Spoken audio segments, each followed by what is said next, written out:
Good evening, folks. Hope everyone's enjoying their Friday Eve. And we are back today and our third podcast, I'm happy to say. And I'm glad you all joined in. Tonight, I'd like to talk about a fun subject that used to be pretty prevalent in the 80s when I was in middle school mainly. And that is pen pals. Many of us during that era where I lived in Howard County, by the time we reached sixth grade, we were able to select friends from other countries. And we were able to do this from sixth grade through eighth grade. And in doing so, we were able to send letters back and forth. And back then, mind you, there was not social media like today. So, depending upon which country you selected, it could take up to a month before you would even receive a response. And quite often, that was the highlight of my months, looking forward to the arrival of a letter from one of my pen pals. I at least had one each year. However, in eighth grade, I actually had three. One was from Puerto Rico, the other was from the Philippines, and the last was from Italy.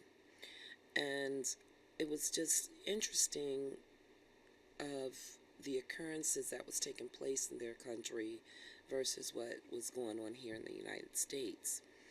I do recall with the young man, Marcos, who I used to write to from the Philippines. At the time, he used to speak of a lot of political changes going on in the country.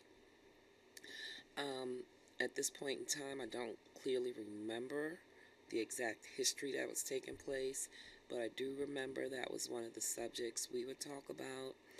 Um, the young lady, Marina, from Puerto Rico, we would talk about the fact that in her home there were no phones. And she marveled at the fact that my home had a phone. At the time, we had maybe two landlines, one in the kitchen and one that was what we called a travel phone because we were able to have one of those really long extension cords and walk throughout the bedrooms because we were living in the apartments at the time, and so we would walk from the bedroom to the living room to the kitchen, and so on and so forth. And so that was interesting to her. Likewise, it was interesting to me that they didn't have that. I do recall a time or two they spoke of automobiles, and I want to say it was more Marcos than it was Marina because his dream was to be able to drive by the time he had reached high school. And I do recall at the time their automobiles weren't as updated as ours. So just for them to have had like a 1960 model back in the 80s was top notch for them. The last pen pal that I had from Italy, I'm not really um, recalling what our dialogue was about, but we did speak at least twice through letters, and that pen pal's name was Simone. So, Simone actually, I'm sorry, I apologize. Simone was not Italian. Simone was from France. And I do recall accurately now because I took French 7th grade and 8th grade class. He at the time would write to me in French, which actually helped me to be successful when it came to the writing portion of French class. Madame Lourdes was her name, from Patapsco Middle School, with respect. Um, and, I was choppy when it came to speaking it. But I do recall the very friendly exchanges that I had with my pen pals. I do wonder if that's still taking place in schools today, especially in middle schools.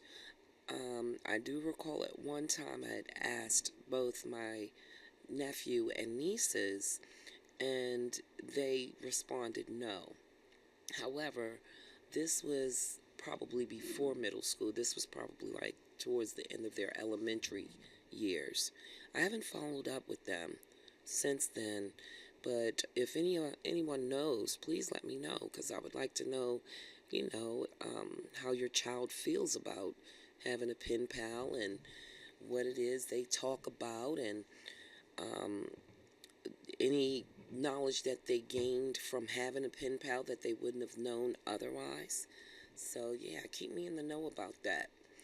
And to piggyback off of pen pals, there was also a foreign exchange student program when I was in high school. My alma mater was Mount Hebron High in Ellicott City. I do recall my sophomore year, there was a foreign exchange student from Italy. She was from Italy. I don't recall her name. I want to say Serena, Irina, it was something Rena, who was very, very warm. She was inviting. Um, she was hosted by a family that was in the area. I didn't really know her well, but quite often we would pass one another during the change of classes.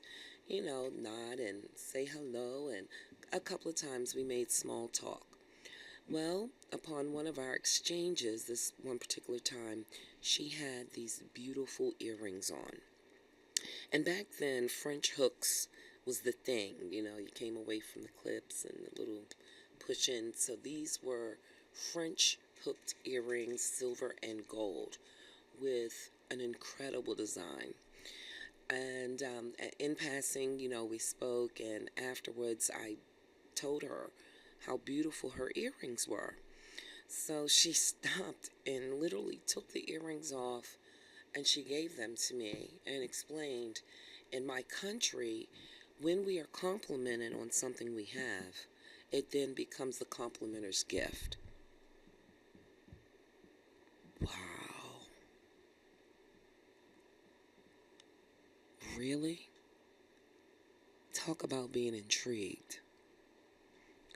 I was so grateful that I was speechless. I can't tell you how many times I thanked her. I felt guilty because I wish I had something else to give her in exchange, but she insisted that I didn't. And she also insisted that I accepted those earrings, which I kept for many a year. And, to this day, I really appreciated that exchange because we remained friends until the end of that term, school year actually, and then thereafter she graduated because she was a senior. So if anyone watching remembers her correct name from Mount Hebron High School, please let me know. That would have been maybe the classes of between 84 and 88. Yeah, 84, 88. I know I'm telling my age, but I'm proud to be my age. So, have any of you had pen pals?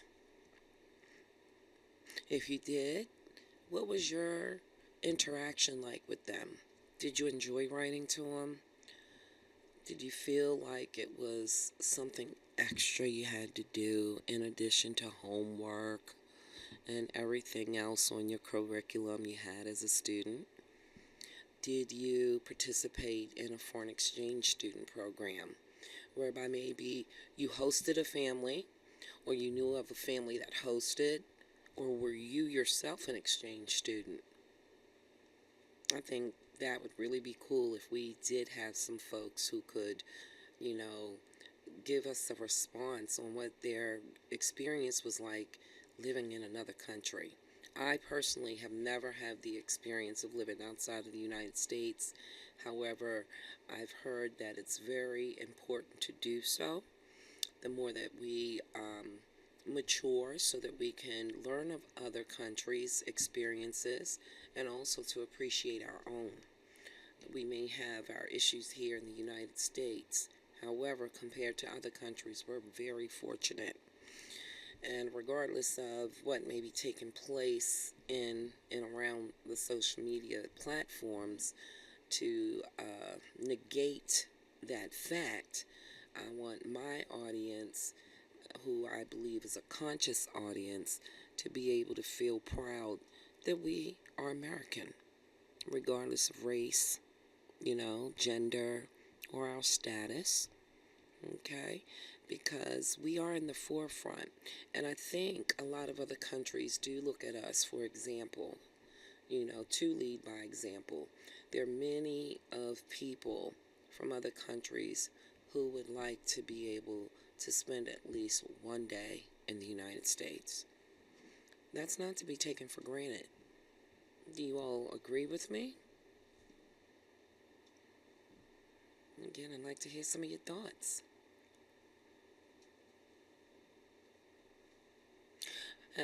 Do any of you have relatives that perhaps were foreign exchange students? I can briefly recall a second cousin of mine, maybe third, who, when he was a teenager, was able to live in Africa because my aunt, who was his grandmother, my great aunt, as a matter of fact, she signed him up along with his parents to participate in a program where a group of students were able to go during the summertime here in the United States over to a village in Africa and become like a brother sister program exchange, if you would, whereby they would learn the culture there, and then some of the students in that particular village would learn about the culture from the United States. Whether or not they were sent here, the children from Africa, that particular village, I'm not sure. But what I would like to do when I have a moment is contact my aunt to see if she could put me in touch with that cousin, and that way I could find out a little more about that experience. Hopefully he recalls, because he's now probably close to 40, and I do recall that my aunt, along with my grandparents, were just very enthused about his whole experience and how it affected him. It really opened his eyes because he was, from Baltimore City. So that was an extreme change of environment, going from, the hustle and bustle of city life to living in a countryside and, on a continent that you weren't even born in. And they say it's best to do this kind of thing when you're younger so that you can be adapted doing it when you're older, and it helps for people to be more cultured. Last year or a few years back, some of you know, it was my first time traveling to Aruba, which I fell in love with. It was absolutely gorgeous there. One of the things I really admired was the respect level that I received from not only the folks that were employees, but also the other guests that were there. Everyone, even from the smallest of children, was very polite and respectful. I wanted to bring it back home with me. I recorded it on my Facebook page back then, as a matter of fact, but it is my goal to get back there within a year's time, because I just loved the warmth, and I'm not just talking about the weather. And with that said, I believe we got a break getting ready to occur, and I'd like you all to take a listen to this good song that is a classic, an oldie but goodie, from two queens of soul.